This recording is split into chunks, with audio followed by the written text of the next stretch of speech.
Shay Janice.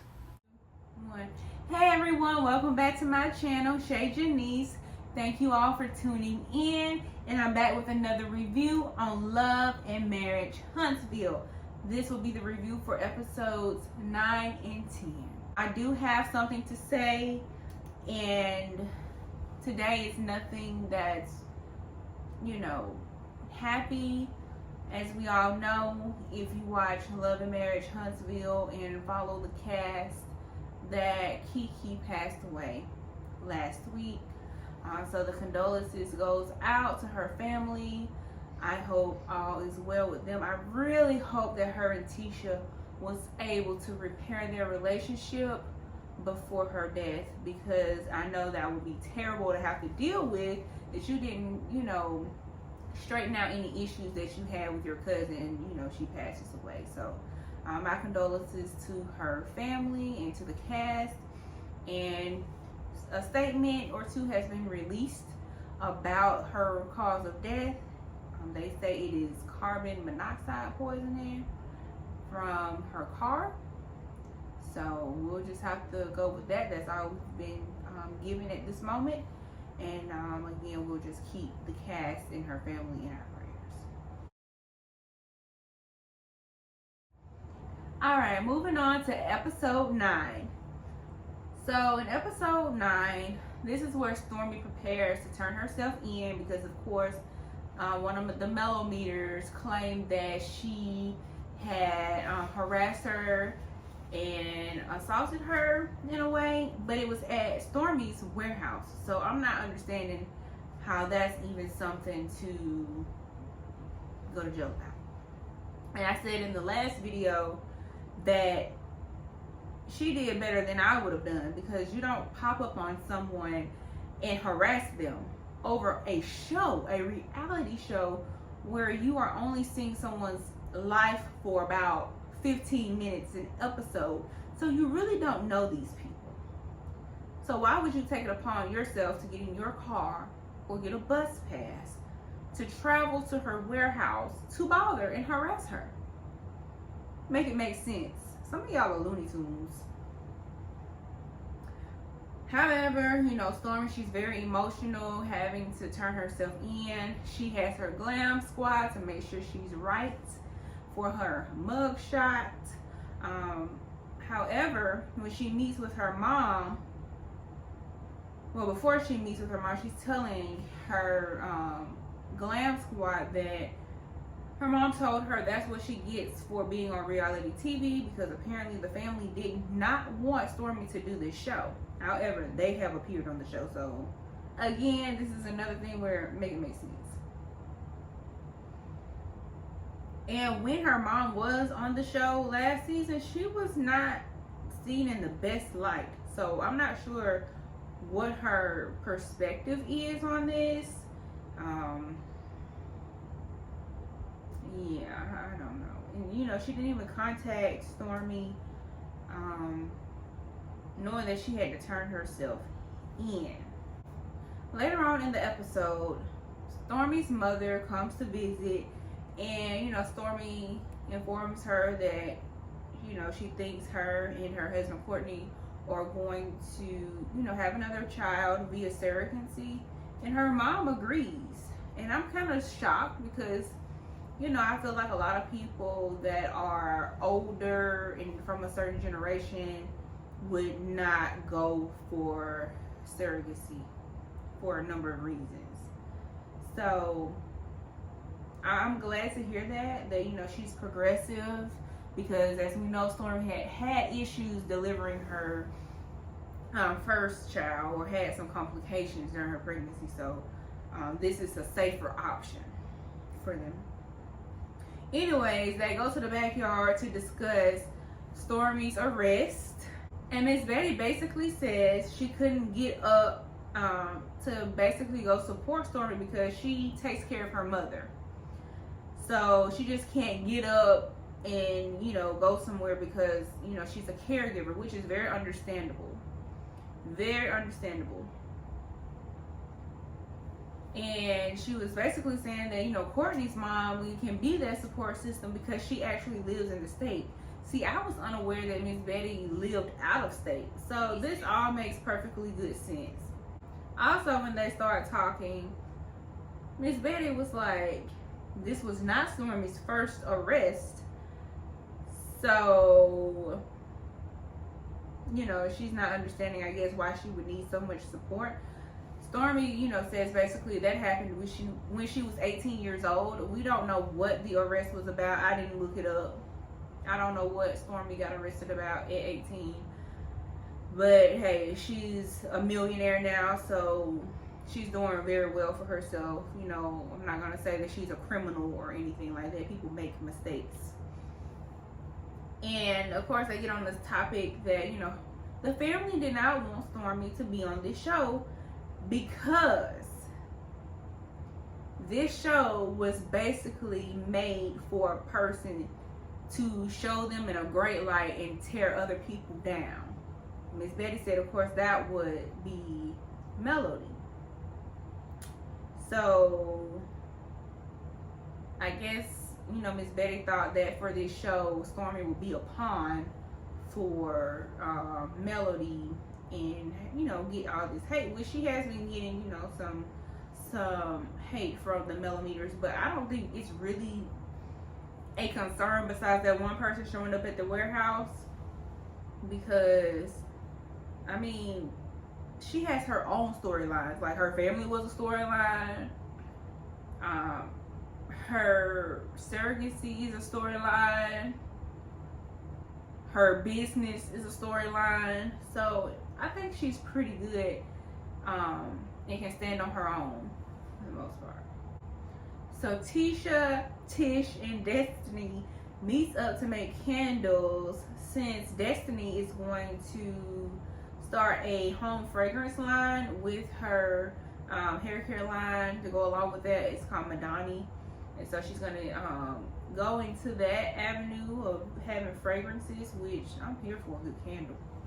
So I really hope it's something that she does, so I can buy one and let y'all know how it, you know, smells. Right now I have on Stormy's body glaze, the donut, so, you know, I smell good, my skin is soft. So if you haven't purchased the body glaze yet, make sure you do that. And you know what, I'm gonna pause this for a moment. I think one day I'm going to get everyone's items and do a review for you all, because everyone on this show basically are entrepreneurs, and so that's really good. Like, from the state of Alabama, black people, like, we gotta support, we gotta make sure these businesses are known, and then I can also debut mine. So, getting back to the ladies at the candle making, Destiny fills them in on the conversation with Sunny that they had at Stormy's gala. Of course, we know how that went. She basically was just like, it went left. You know, Sunny didn't have the best energy. Yada, yada, yada.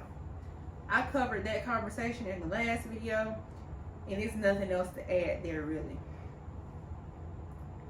So, Tish was in this conversation, and Trish, I'm sorry, I've been saying her name wrong. Trish.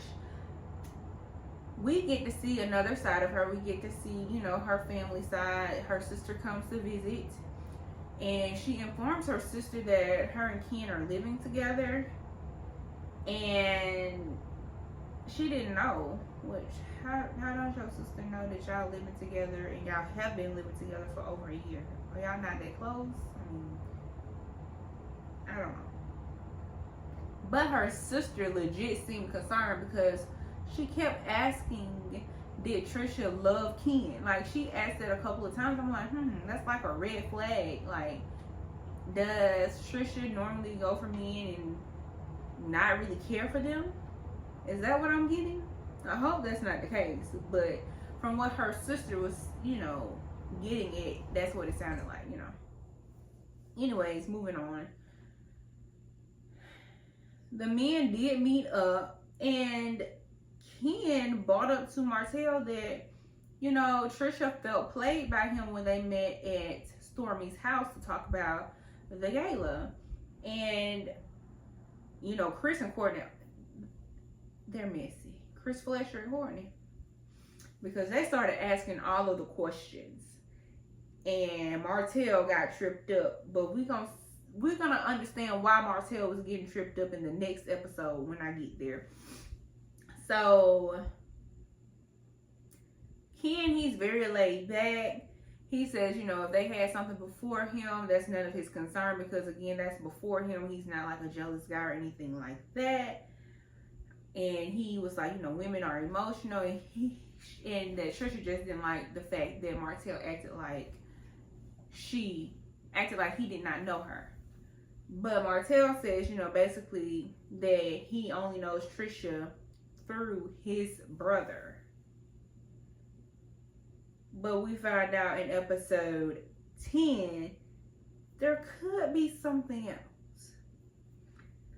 Ken does want to marry Trish, but he's waiting on her to get a divorce. And he said, you know, if they don't get married, then he's going to say forget it, and he's not going to get married probably ever again. He has been married once before.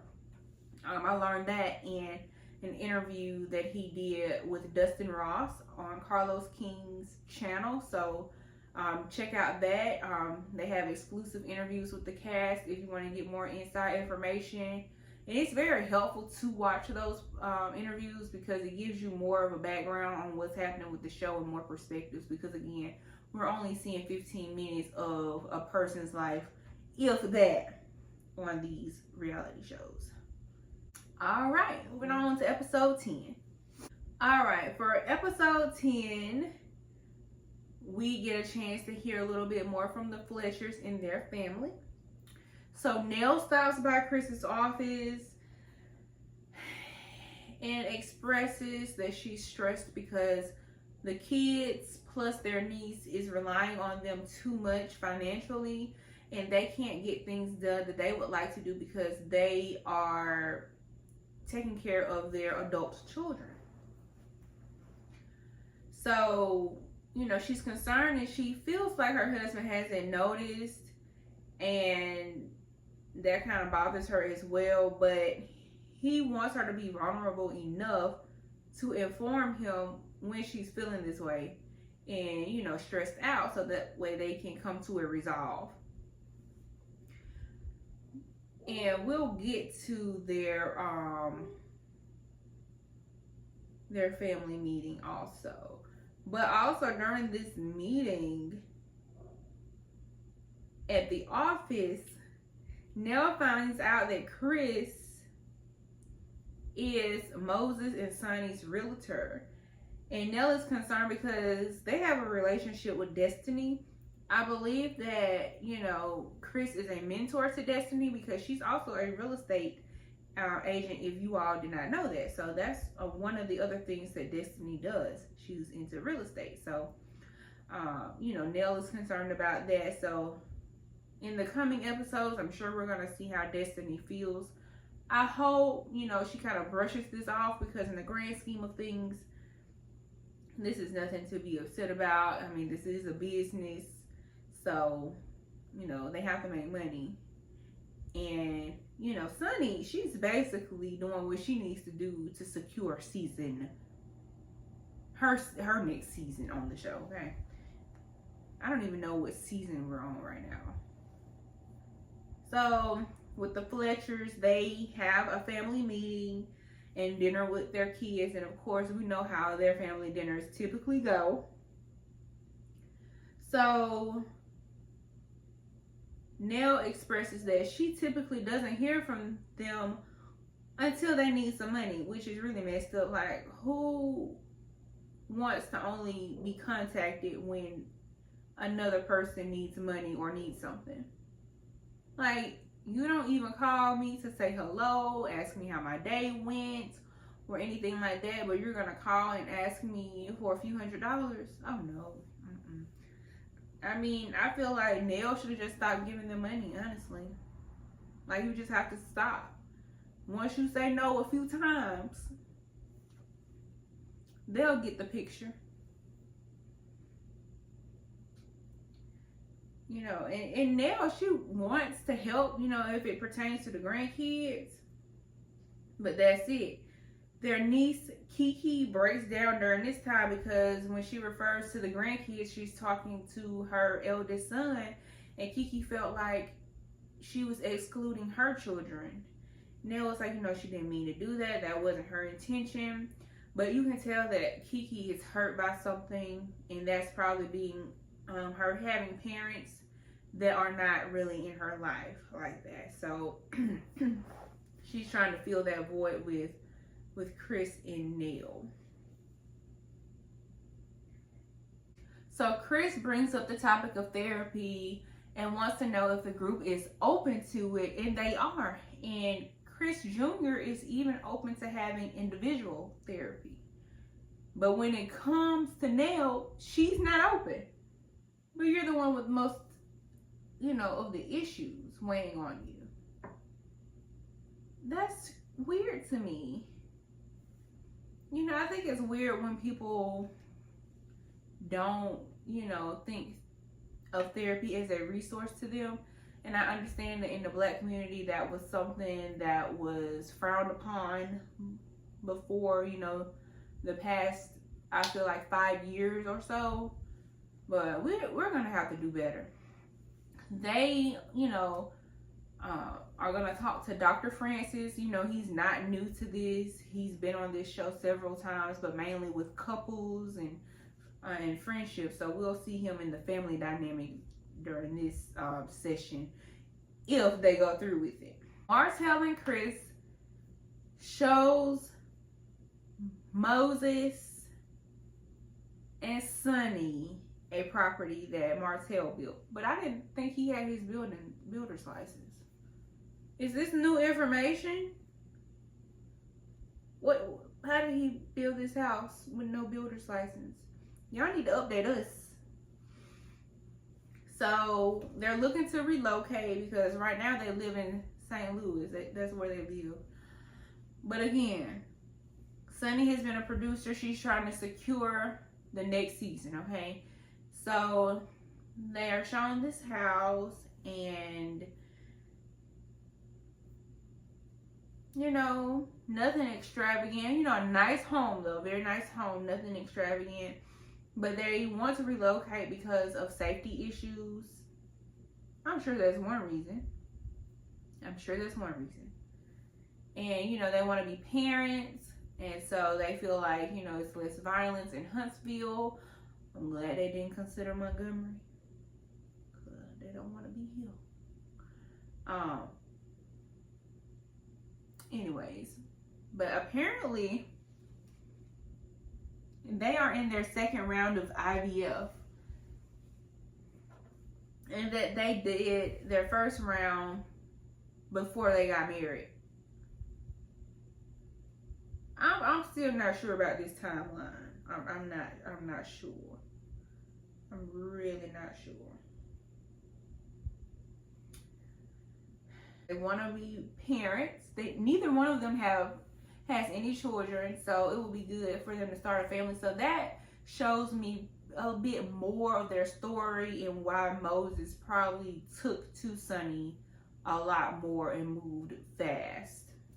Now I will say, because I talked about Sonny the last video and about her hair. That wasn't nice, but she did look cute on this episode. She did. She looked cute with her little pink on. That was cute. I'll give it to her. I'm not gonna bash Sonny this episode. She was not coming with any negative energy this episode, thank God. Because those previous episodes, woo, get her off the screen. Anyways, the Scotts 2.0, because we didn't see Marceau or Tisha this episode together. We just seen,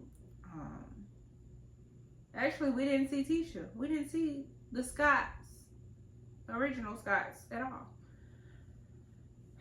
But I'm glad to see the Scots 2.0 because they were not in the last episode, I believe. I haven't seen them much this season. But they have a double date with Sonny and Moses, and they discuss the relocation that Sonny and Moses wants to do. During their double date, we learn, some of the hardships Moses had to face, which some were brought on by himself. He's been to prison. He's done a total of 15 years in prison. I think he did 3 bids that equaled, 15 years. That's a long time. So that tells me he's probably ready to start a family because he's wasted a lot of time. And what's crazy to me is once he got out of prison, the first time he had some property given to him by his grandmother. He got into real estate and started making money, and then he went back to the streets. What's in the streets? Somebody tell me what is so appealing about the streets. Y'all gotta let me know. Tell me in the comments, because I even know of people that grew up in the suburbs, grew up in a nice home, had money, but they want some street credit so bad. They want to say they got it out the mud. Why? I'm not understanding. I'm not understanding at all. So, he was looking for, these family elements, and I know he's seen this in Sonny because she wants to start a family, and we learned that Moses has lost a lot of family, and he's lost, 2 family members, close family members, while he was in prison during the pandemic due to COVID. So I know that had to be pretty tough. They are talking to them about real estate and everything. And they actually want to see another house. They want KeKe to show them another house, but she can't if they had signed, some agreement with Chris, but they haven't signed an agreement with Chris. So it looks like KeKe is going to be showing them a house. Now this gives me the Bell Collective tease, because there was a situation where a realtor was showing, buildings to someone, and then that person went and found another realtor, and it was a whole big deal. So that's what this is giving. This is what this is giving. So I'm sure there's going to be some drama to come to that, And I almost forgot about Martell stopping by Stormy's warehouse, and Stormy, asked him, the question of why was it so awkward at her home with Trisha. And apparently Trish has been to Martell's home before, but they didn't do anything, allegedly. And Ken doesn't know this, so I don't know if they went on a date with each other or what. I don't know if this was during his marriage with Mel or after. So I'm sure they are going to want to get to that soon. And I'm sure, Trish will want to get to that to clear her name. That's crazy. And they also talk about their similar arrests. Stormy lets Martell know that, she had to turn herself in for harassing communications as well because of the millimeter. And that's where we learned that had happened a year prior. These people are plotting. No, but that is crazy because we know that Martell was arrested a year or more after, charges were filed on him. So that's just very coincidental. I'm sure Melody didn't tell people, hey, go charge people with, these crimes. I don't know anything about this activating situation, about her activating her millimeters. I don't. Maybe I need to follow her a bit more. But if people are out there being crazy, you gonna run up on the right one. Okay? You gonna run up on the right one because you don't do stuff like that. Well, that is all I have for episode 10. I hope you all enjoyed this video. I hope my energy was, better than the last video, because that was horrible. Okay, I'm sorry. Okay, I hope to never do a video like that again, but I was trying to get it out for y'all. Trying to do better, trying to be more consistent. But thank you all for watching. Please let me know what y'all are thinking about this season. And give me your predictions on Martell and Trisha. Okay, give me your predictions in the comment. Go ahead and like this video. Subscribe to this channel if you have not already. And I will see y'all next time. Thank you. Bye.